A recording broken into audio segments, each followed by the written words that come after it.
Tulsi Gabbert, the representative from Hawaii, was on Jake Tapper's CNN show, The Lead, and she made some really great, interesting, and truly thought-provoking points about a trip she made to Syria, and they're well worth discussing.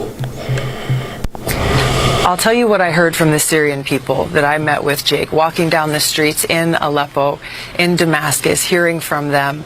They expressed happiness and joy at seeing an American walking through their streets, but they expressed a question. They said, why is it that the United States, its allies and other countries are providing support, are providing arms to terrorist groups like al-Nusra, al-Qaeda, Arar al-Sham, ISIS, who are on the ground there raping, kidnapping, torturing, and killing the Syrian people, children, men, women, people of all ages. They asked me, why is the United States and its allies supporting these terrorist groups who are destroying Syria when it was al-Qaeda who attacked the United States on 9/11, not Syria? I didn't have an answer for them. Obviously. Wow.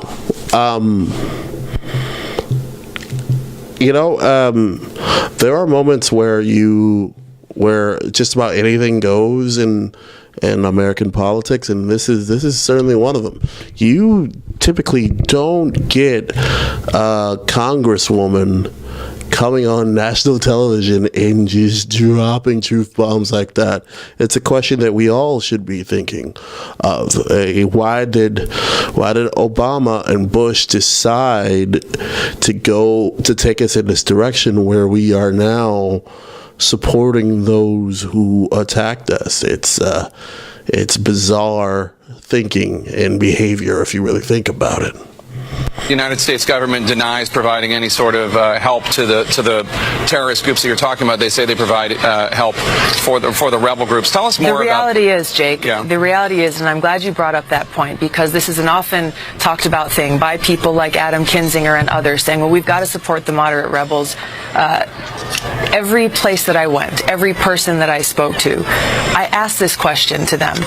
And without hesitation, they said there are no moderate rebels. Who are these moderate rebels that people keep speaking of?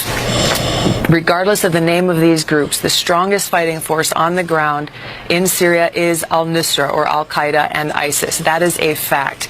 There's a number of different other groups. All of them essentially are fighting alongside, with, or under the command of the strongest group on the ground that's trying to overthrow Assad.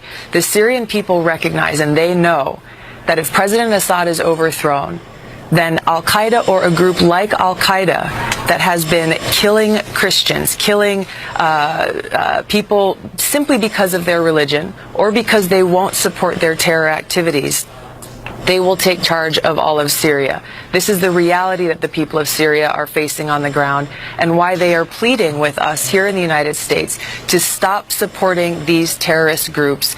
Let the Syrian people themselves determine their future, not the United States, not some foreign country.